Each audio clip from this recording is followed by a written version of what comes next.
We were pretty early. We were like just a month and a half, we had launched the product, and somehow one day 2,000 people showed up in the product. Most AI-powered products are just API keys with a subscription tag. Amol Kankane, our guest today, saw that trap early. So Amol, like a lot of AI founders hide behind the "we're early" statement when retention tanks. Our week one retention was like 3%, right? Because I always tell people ship on day zero. That means that you should have your product accessible by a user on day zero, even when it barely works. The window to build something real in AI is open right now, but it's not going to stay open forever. The problem there is that you don't just need a calorie tracker, you need a system around your life. Where do you think Reshape is in the next 3 to 5 years? In about 3 years of time, we should be around 1 to 10 million monthly active users. What's the biggest gap between what users want versus what they actually do? Most people do not realize that they just need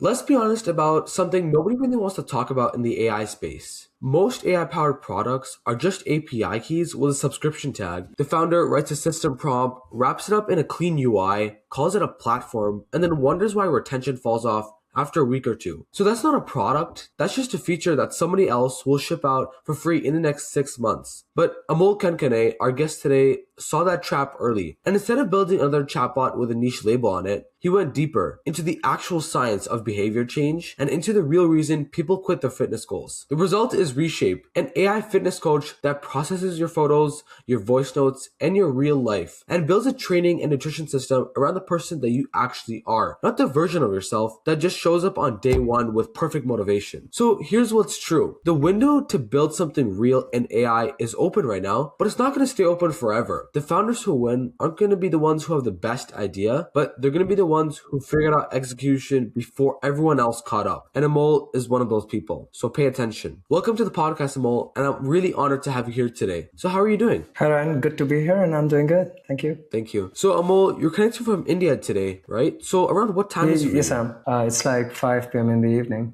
So it's around like 7:30, 7:40 around here. So that's a nice time. It's early in the morning. Yeah, all right. You're an early riser. So Amol, let's dive into the questions now.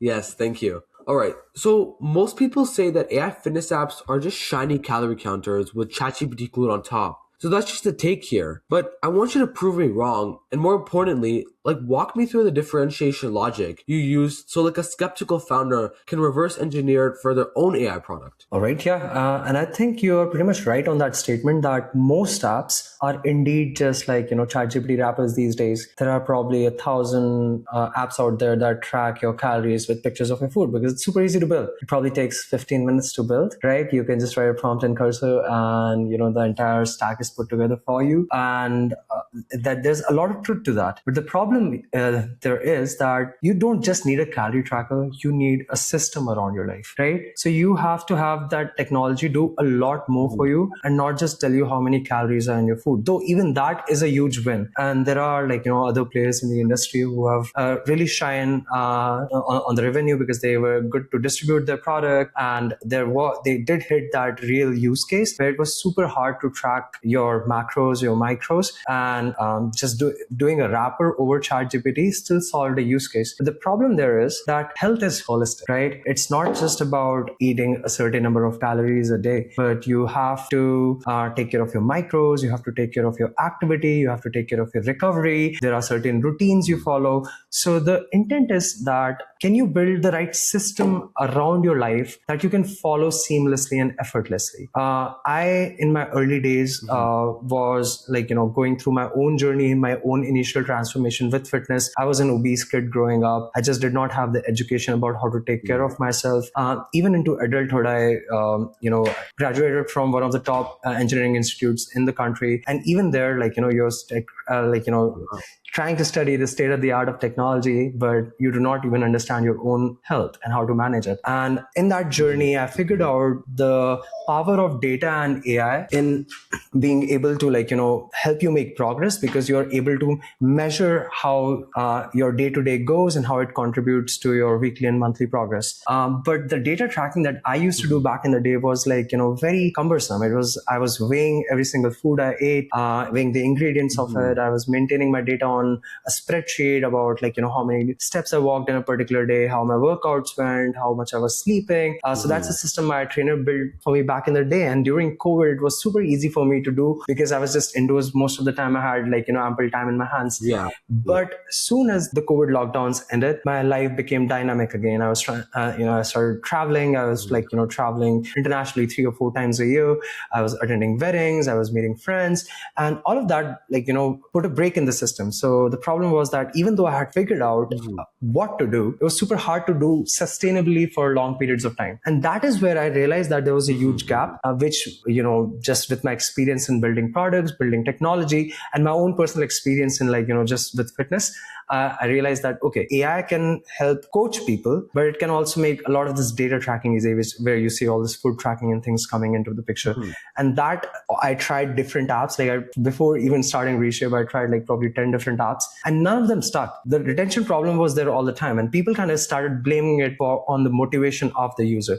That, hey, fitness is just a low retention game because people are just not as motivated in the long term. But I always saw it as a systems problem, less so much of a motivation problem, because for me, I was pretty motivated. I wanted to do something, but I could not control my entire life or restrict myself from everything. So yeah, I just wanted to build a system, and the system was put in place. And that's what I think all the people out there building with AI need to do, where they need to think about a particular use case that they need to solve for the user. And rather than starting AI first, think about what is an unsolved problem in the world, right? That you care about, that you deeply care about, most likely, or preferably so you face that problem yourself. So you're trying to solve it for yourself, and then see if AI as a tool can actually help bridge the gap. Sometimes it's the application of AI that can help you bridge that gap, and sometimes you just using AI to build the solution, which doesn't necessarily have AI. So Amol, you mentioned you did robotics, and you went from robotics to corporate jobs, and then to building an AI coach that competes with the human trainers nowadays. So I want you to tell me what you think the uncomfortable truth about following your passion is that GenZEO founders need to 100% hear, that they need to desperately hear. And what does actually building leverage really look like? I want a step-by-step format. All right, I'll try to structure my thoughts here. Yes, I do have a background in robotics, and all of that came out of sheer curiosity. I did not think of making $1 billion building a robotics company at the time. It was just out of pure curiosity that it was absolutely fascinating to me that I can write code to make the world move in the physical realm, right? And that really sparked that curiosity, and just chasing robots. I started playing around with software, playing around with electronics, playing around with all sorts of hardware, motors and whatnot, starting from wheeled robots to even robotic hands, drones and whatnot. All of that was just purely out of curiosity for me to learn how technology worked, how the world worked. And so all those skills that I was developing at the time started compounding over time. So when I went on my first job in corporate, even though I was a graduate in mechanical engineering, I cracked my first job in software just because of my background in robotics. And very early on in my career, I was promoted to a solutions architect, where I was building software systems, right? I was because I was good in systems thinking. I was building systems in cloud, helping large enterprises sometimes automate their things, sometimes building applications, and so on and so forth. So what I would like to say is that most importantly, people should think from first principles, develop a good skill set that would help them build things. And right now it's more important than ever. If you're just vibe coding without understanding the fundamentals of computers, you will keep hitting these walls. The reason that why our team is able to do so well, even vibe coding, and right now I guess like 90% plus code written by our team is AI generated, right? But they're good at doing that because they're able to drill deep down as needed whenever they need to debug an issue or plan systems and things like that. So it's very important to first understand things from first principles, why anything works, how anything works, and then see and work on those layers of abstraction and understand how you can use AI and things like that to build those tools. So I guess that is it. Just people right now early on should not think about being right the first time, especially when they're in their teens, right? It's great to just get started, get your hands dirty building things. Yes. And as you do that, over time you will realize how to build a product, what kind of products make a difference. Sometimes you might do a fun project that helps make something easy in your life. Sometimes you will realize that, hey, actually this thing can solve problems for everybody else. You'll try pushing a product to market. Try doing that. Just do the cycles of the product over and over again, and eventually something will work out. So Amol, you said how you mentioned that first principles are really important, right? So was there a skill that you developed during the time before Reshape that really helped Reshape stay alive in the first year? I think it was pure passion capital for Reshape to be alive in the first year, because when we were starting out, the chances of success of a startup are incredibly low, especially when you do not have a product, when you do not have a customer, you do not have a thesis, you do not have any external funding backing you. The only reason you kind of are able to push through to getting all of those things is pure passion capital, right? As I call it, because you are passionate about the cause, you have a feeling that something is there, and you figure out your finances and things like that to have enough runway to hit a milestone before you go out to raise money or start generating revenue. So I think it's incredibly important to, whenever somebody is trying to do a startup, to have a cushion in life, meaning that even if the startup does not work out, your life is basically not unaffected. And generally it takes longer than you would otherwise think. When you're just starting out to do something, it takes longer for it to succeed than you initially had estimated. So have enough runway, have enough financial cushion, start building things. I always tell people, ship on day zero. That means that you should have your product accessible by a user on day zero, even when it barely works. What that does is it sets up the entire launch pipeline for you, right? So even if it's like a hello world page, set that up, right? Do not keep building it yourself for 5-6 months and then push it out to the consumer and realize that nobody wants what you're doing, or you have broken onboarding flows and whatnot. It's very important to just ship on day zero, have a live link that people can access whatever you're building, and just slowly, initially it will be your team or maybe just the co-founders, 2 or 3 people using it. Then eventually it would be probably 10 people, your friends and family start using your product, and then the surface area just keeps increasing. But setting up that pipeline to launch and iterate fast is the key. Yeah. Oh. Sorry, I don't want to cut you off, but I wanted to say, what kind of advantages does that give you? Does it build distribution early, compared to later on when you've built everything but no one wants to use it? So I'm guessing you're building distribution at an early age, or you're building an audience at an early age. Is that correct? I guess initially you're not thinking in terms of distribution really, because when you think about distribution, you're thinking about how I can distribute the product kind of at some scale. But what you're trying to do is get faster iterations on the product, right? So because initially I used to use a development team to build the product. Of course, I was a developer as well, but many different people also did parts of the work. And when I did not launch on day zero, I would get the work in 2 weeks and realize that's not what I wanted. So the learning cycles were 2 weeks, right? But if you're continuously integrating and continuously deploying your product, you are seeing changes every single day. So you can course correct much faster. And if for a startup, right, time is money. Okay. You have to use your time and resources very effectively. So but also when you come to distribution to your internal testers and external testers, it's just, your closer group, of course that helps, because you always have a ready link. So whenever you meet somebody and they ask you hey, what are you building? And you're like, okay, I'm building this, this, and this. It's pretty early, but would you like to try it out. And they're like, okay, I would like to try it out. You just send them a link right away, right? So that helps you, again, give you that high quality signal much early on that you would have otherwise waited months to get. Okay. So Amol, let's say a new user downloads Reshape tonight. Like, walk me through the exact 5 to 7 steps that you've engineered to hook them in the first 48 hours. And how can a non-fitness founder copy that similar onboarding architecture for their own app? Okay, yeah, definitely. It's something that we took a long time to learn. So good question there. Whenever a user joins Reshape, I guess you want to give them a very coherent, consistent experience. So meaning that when they probably see an ad, probably see a social media post, they have a certain expectation of the product in mind, have that continuity in that entire onboarding experience. Onboarding is incredibly important. Some products intentionally make, especially in the fitness space, intentionally make onboarding super long, right? The reason they do that is because if you spend 25 minutes onboarding and then there's a hard paywall at the end, you will take the free trial and then you will go in because you've already spent 25 minutes of your life. That was against our ethos. So we try to just get enough clean information that we can get from the user to curate that first time experience. So keep a very concise, clean, good onboarding that feels personalized, of course, and takes them into the app and renders their first time experience. But most importantly, when they enter the app for the first time, you might have 5 different features that you want them to use. Do not throw all the 5 features at once. That's the mistake that we made for the longest time, because we were always thinking like power users who already understood the product, right? Because we were using it all the time. So it was very obvious for us that, hey, I would like to use the nutrition section. I would like to use the workout section and whatnot. But when a user just comes, you don't want to confuse them too much. So keep things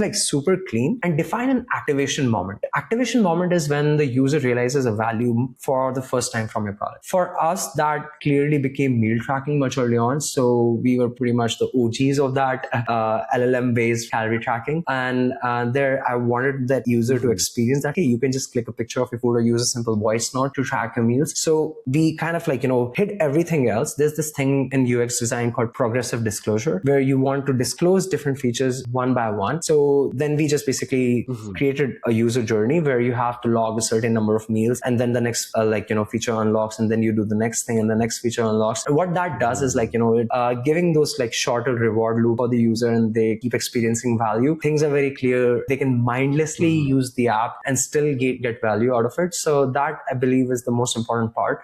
Get them set up right, personalize the experience for them, have them experience the activation moment in the first session itself. Do not, if you're building something where they experience value, let's say in 2 months or like a month, maybe some kind of an app that sends you a reminder for something in a month, I guess then you cannot build a sticky subscription kind of an app. If you have to think about something that you can give to the user that they go the aha moment in that first session itself. So that's extremely important, no matter what you're building. Maybe it's something related to finance, something related to health, something related to lifestyle. Just have to think of that aha moment that I want to give the user in the first session itself. Make them feel nice. That will invoke some emotion that they will trust you when you eventually ask them to pay. So Amol, how do you let the user know that there is this kind of progression? I forgot the word, but progression gift. Let's say. How does the user know that? Do you tell them that, hey, by doing let's say 10 meal checks or 10 meal logs, we'll unlock this feature for you? Because if a user doesn't even know that they'll get a little gift after 10 logs, then why would they even do it? Or why would they even get the motivation to log those first 10 meals? Do you give some kind of in the terms and conditions or in the activation? Do you do like that? It's right there on the home screen. They clearly see that, hey, we are all about your nutrition, activity, and recovery. So you just say your nutrition dashboard is unlocked right after onboarding. When you want your activity dashboard for getting your activity dashboard, unlock a certain log a certain number of meals, and it'll be unlocked for you, and so on and so forth. So you say it's right there, exactly. But then there's also a good balance of things. I mean, your product might just be doing one thing and one thing exceptionally well, and at that that point, you want to develop that intrinsic motivation in the user. So, that first aha moment should be so strong that, hey, like, even if this app just does this one thing, I just want to keep doing, right? Think about Spotify. Mostly it's like initially was just like, I search a song and I find it and it just plays instantly, right? So that's their aha moment, that they want to give the user like, ability to look up a like piece of music and play it right away without any friction. Yeah. So Amol, like a lot of AI founders hide behind the "we're early" statement when retention tanks. So I want you to give me your hard numbers mindset. Like, what are the engagement metrics that signal outright failure for a consumer AI app? Outright failure, I don't think there's anything like outright failure. It's just like a matter of like, iterating. And I do agree that some products can be pretty much early, right? So much early on when we had our first burst of traffic, I guess like our week one retention was like 3%, right? Because we were pretty early. We were like just a month and a half, we had launched the product, and somehow like, one day 2,000 people showed up in the product. Our onboarding flows were not tight, and there were so many things that were not working, and we were expecting them to not work. And because of which, like, people got confused. Some people just like did not realize the value. There were all sorts of different points where people had like, dropped off. And yes, week one retention is only 3%, which is like super low for at least for what we wanted at the time. And we were early, right? But as you keep like, you want that data fast, because once you have that data, you can start iterating and figuring out like, what points that where I have the most churn that need the most work, and you deploy your resources and time into that and fix that. So if it was onboarding, if it was like, your meal logging, or if there were certain bugs, whatever that might be, you can work on that and get that. So I don't think a consumer, I guess the only way you can say that a consumer app is an outright failure, which it clearly can be, is you're not able to get enough number of users and you're getting nobody to use it. Even if 10 people use it every single day for like, a month, you have something there, right? Now there is something. Now you just need to see how many of people of those kind can exist, and do you have any market and competition risk that somebody else bigger than you can just come take those 10 users as well. But for us, like, initially we really just had 20 weekly active users, and those users just gave us the motivation to just keep building the product. And right now we have like 2,000, 3,000 weekly actives, right? Something like that, who are like actively using, and probably 10,000 people like, visiting the app every single week. And it literally just grew from those 20 users to coming here, right? And it's just a matter of iterating and just realizing that like, am I truly providing value, or am I just like building something that's just like, surface level fun, and then after that, like, the novelty wears off and then nobody wants to use it. So I guess but generally, like, the metrics that you want is that like, at least 40 to 50% of people joining your app are activating. You have about 20% or so of them like, active week one after, and then month one retention, you want something around like, again, from those activated users, probably around 20-25% is like a good number to reach. And that's pretty much like, where we are as well, that like initially you will have some churn, and then the line starts to flatten. And after that flattening, like, all are like, you would generally see that after week one or week two, that people have developed a habit and they can just continue to use the product. And if you can create that flat retention line, be it at 15%, be it at 20%, wherever you are in your journey, that there is something that is making a cohort of users coming back to your app over and over again. All right, mini timeout. If this episode is giving you ideas, go ahead and subscribe to the YouTube channel. It's free, it helps out a ton, and it means you're officially part of the community.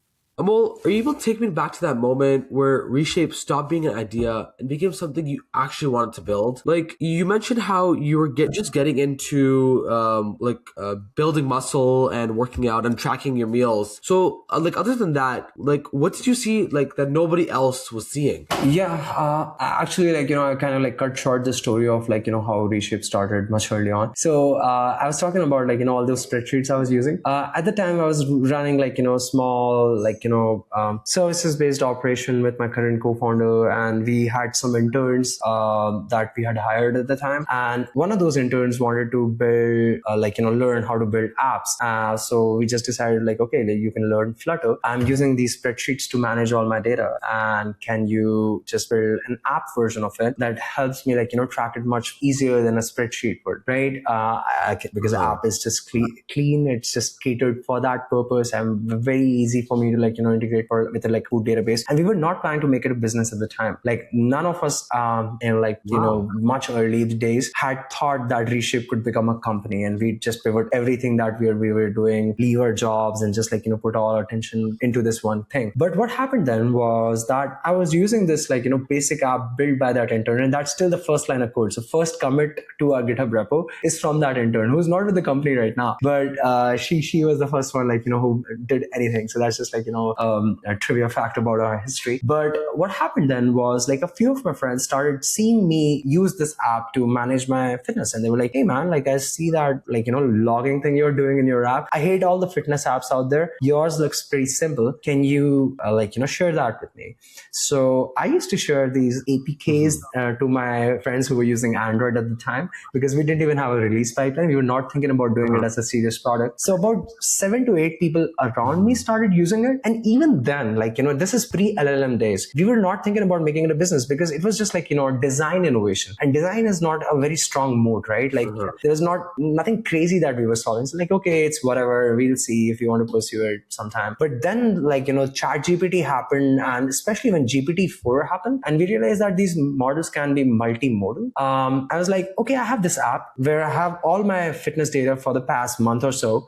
Can I put a layer of AI on top and see if it can give me things? So we actually invented a RAG system, because there was no popular RAG at the time. So our GPT-4 model could query the database in the app, and I could ask it questions like, hey, how am I doing today? And it would just look up my data, and it would tell me things that even my trainer could not tell me, because it would tell me, hey, you seem a bit low on antioxidants. You should maybe add some berries to your food. I see that you're using olive oil to cook.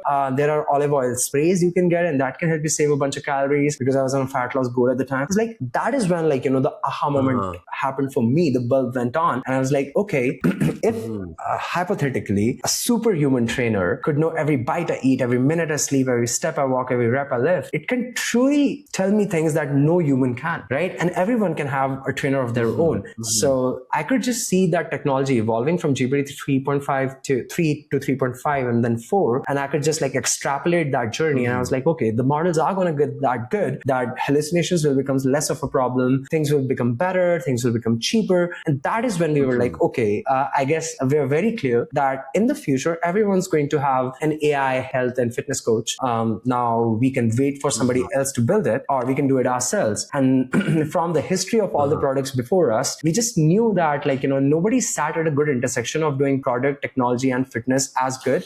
So we just thought that we just have a very good chance of cracking the problem, because we are really passionate about it. We have the technical chops to build it fast. We have the taste in the product to build something that consumers would love. So there was no reason for us to wait. We had been building products all these years, and it was our internet moment, as I call it. So that is when the Reshape became a serious company. And even then, it took us a couple months to get our first 100 users, and then it took a couple more to get our first 1,000 users, and then a year or so more to get our first 100,000, and so on and so forth. Yeah. Yeah, so that's a great story on how Reshape really founded. But I wanted to ask you, Amol, most people really treat fitness like a willpower problem. But since you're building at the intersection of AI and human biology, tell me, what do you think the future of health and fitness will actually look like in 10 years when AI is fully embedded in how we train, eat, recover, and sleep? Yeah. Okay, so I would say I know you fitness is answered not part of this question, I feel a little bit already. But yeah. I can shine a little more light on that, right? So, and I guess it's a very important touch as well.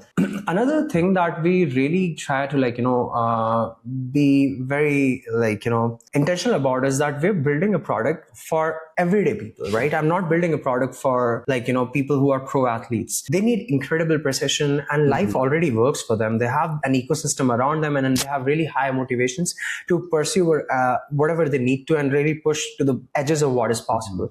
But what I'm trying to do here is make fitness easy for an everyday person like me. I want to be fit. I want to perform at my best, and still not sacrifice other important things in my life. I like to travel. I like to eat out. I like to just eat a variety of things, and those kind of things.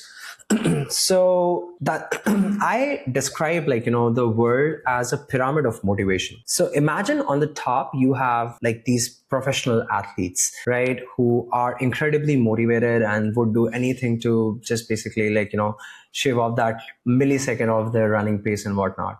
And then under that you have these seasoned bodybuilders who've been training for 10 plus years, and then they know how to eat right, and they're still working out at the gym. They have their training figured out. They're generally happy and they know what's going on. They're not overwhelmed by things not working out and them still trying. And then right underneath that you have people who are intermediate gym goers who would use an app like MyFitnessPal at the time, and then use a different app for workouts, or maybe keep a workouts diary. They've been going to the gym for 3 to 5 years, and they're kind of making progress. They've made some strides and learning as they go, but they're also generally happy because they've been able to make some progress. Right underneath that is a huge band of people who are motivated. Hey, I want to look better, I want to feel better, I want to perform better, and they keep trying different things, right? They would go to the gym but not understand how to work out, and they'll just come back. Personal trainers might be too expensive for them. It might just be very hard to make that decision on who a good personal trainer is. So they would just not make that decision at all, and they would try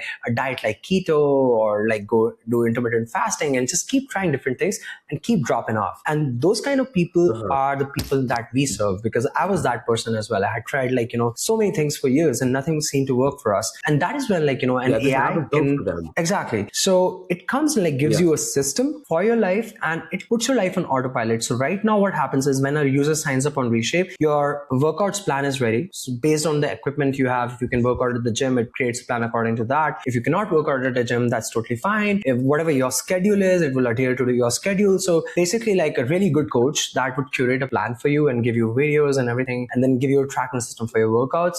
It creates some nutrition targets for you. It tells you how much calorie intake should be for your goals. Adjust that based on your activity levels, and from the data it gets from your wearables. Tells you your protein goals, fiber goals, vitamins, minerals, all sorts of things.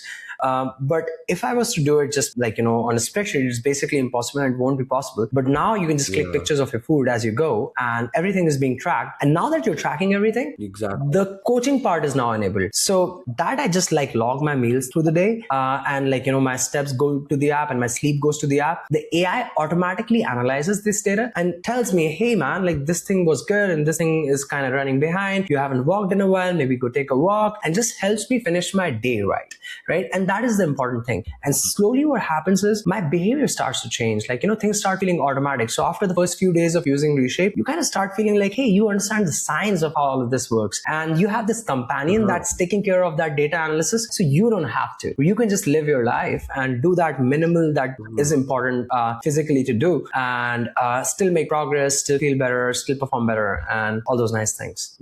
Amol, what's a pricing or positioning decision you made that other experts said was wrong, but your actual customers proved you right? And how do you keep testing in a super competitive market?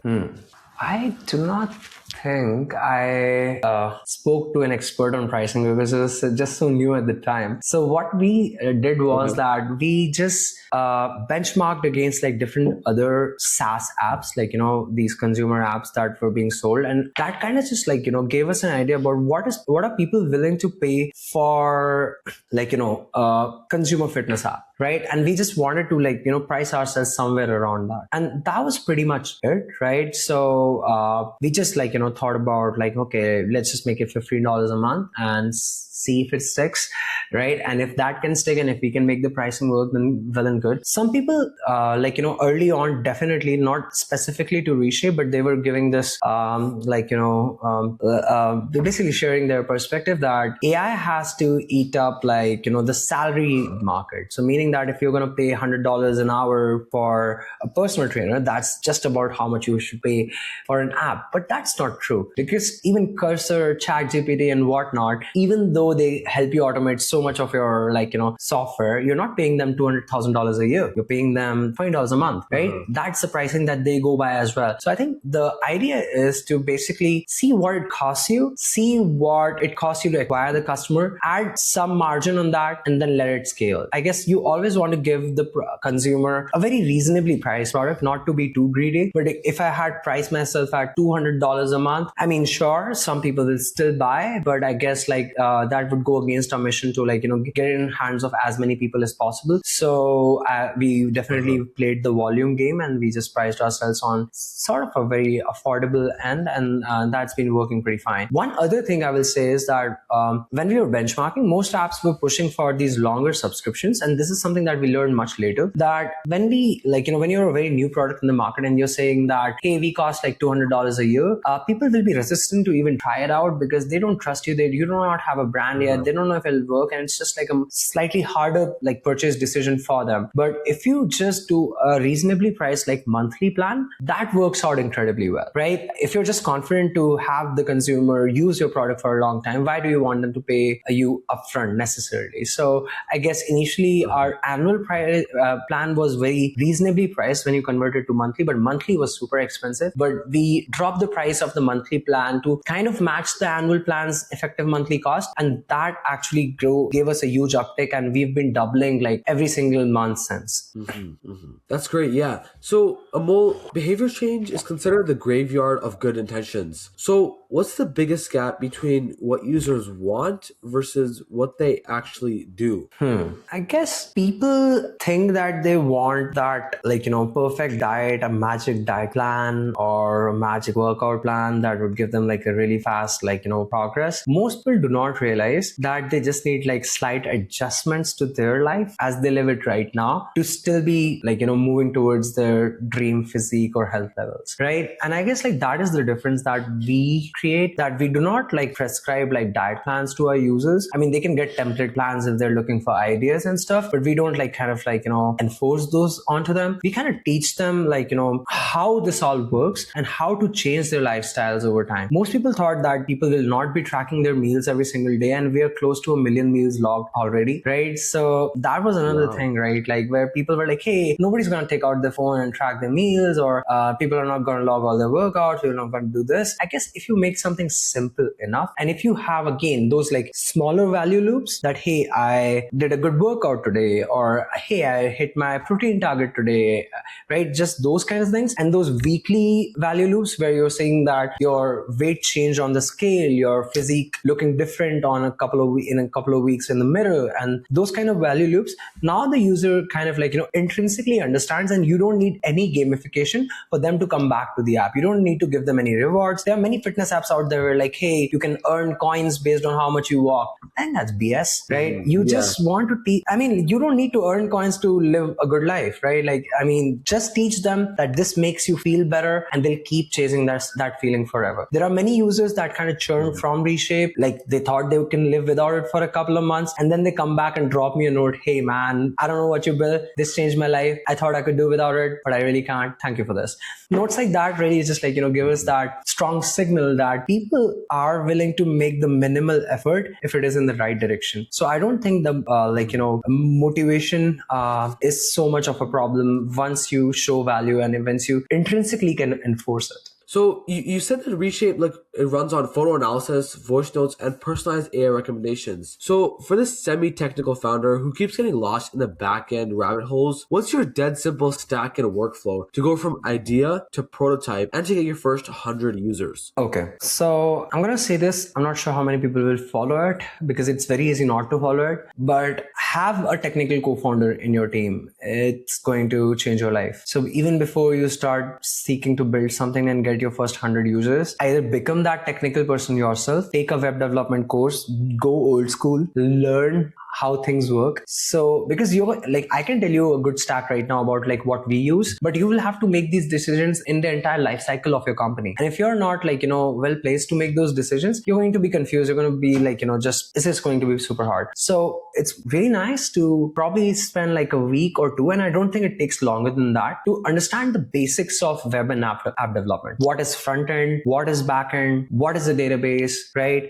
How does cloud work? Basics, right? Just very basic basics, and now you can just like basically tag team with ChatGPT and learn by doing. Hey ChatGPT, teach me how websites work, and ChatGPT is just going to like lay out a bunch of things. Keep asking questions and build something first by yourself, right? That's one. Second, you always want the simpler solutions, and I think like these LLMs like ChatGPT can guide you really well about those architectural decisions that people often use to make mistakes on. But I guess keep I'm just trying to make it like something that's not too technical. So once you understand the basics of like how everything is working, get set up with like an IDE like VS Code or Cursor, whatever works for you. Maybe use Claude Code with one of these IDEs. What that allows you to do is that you have access to your code, and then you have access to an agent. So as we are building things, even today in Reshape, we're talking to agents that are building code in front of us, and now we can review code as we need to. We can make slight adjustments as we need to. Once that is done,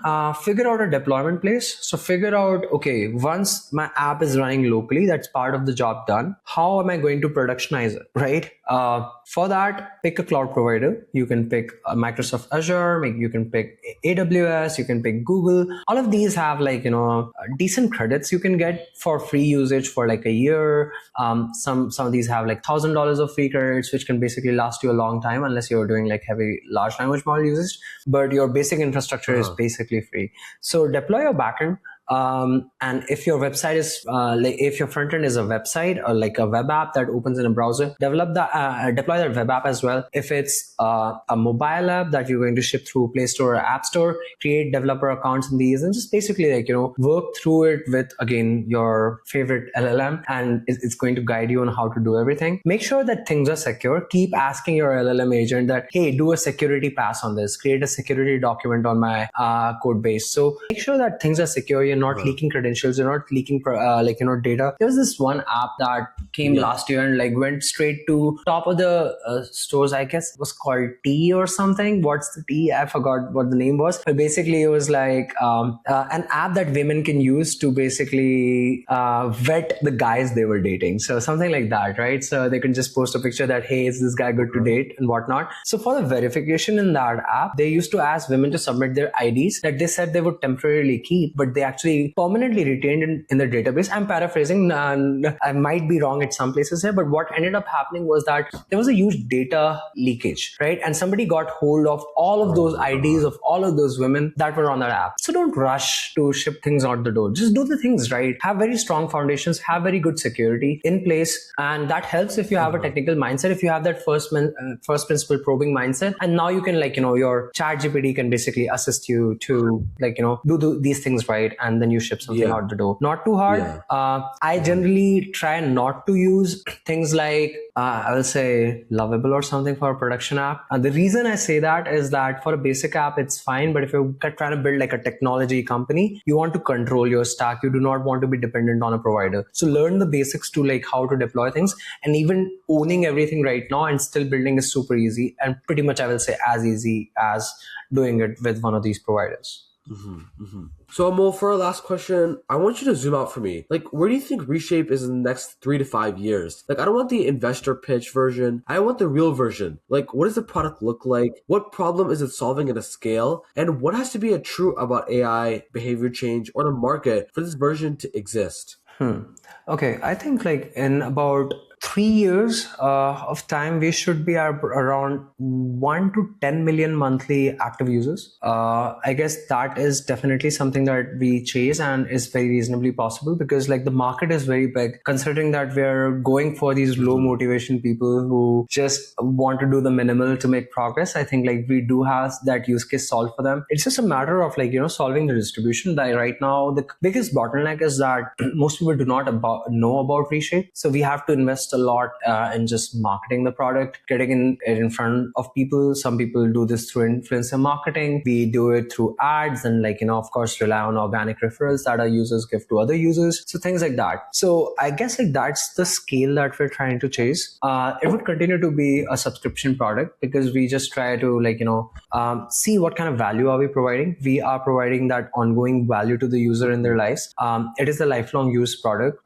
It does cost us a bunch to serve serve that AI as well. So it's just going to be a subscription-based product that people can just sign up on and get their life sorted.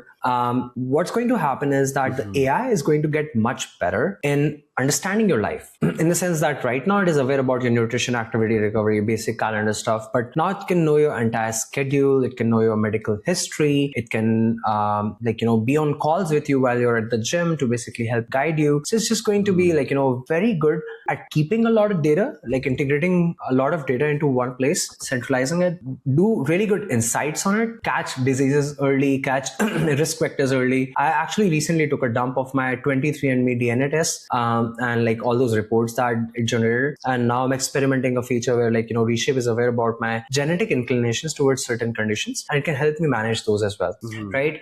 And then there's a whole communication layer where you can interact with Reshape. So our AI is called Theo, so you can interact with Theo through a very natural human seeming way, and I think that's where we're headed.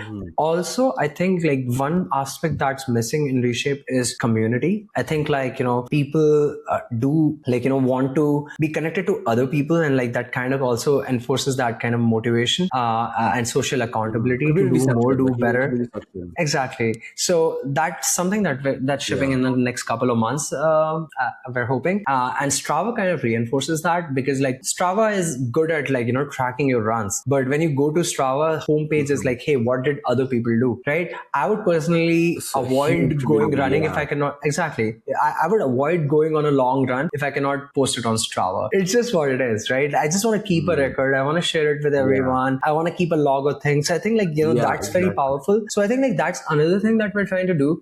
Besides that, we will see where we go. I guess for now we're just focusing on cracking this use case. If we just do this fitness and health use case really well, I think I'm super happy. But we will see. We might expand to other verticals as well. We might partner with insurance providers because we have incredible data on people who live healthier lives, and I guess they deserve lower premiums on their insurance. All those kinds of things are basically experimental. They're just thoughts right now, but we will see how it goes. And also, I guess one thing I can say is that wearables is another thing that we're playing around with. More to follow on that.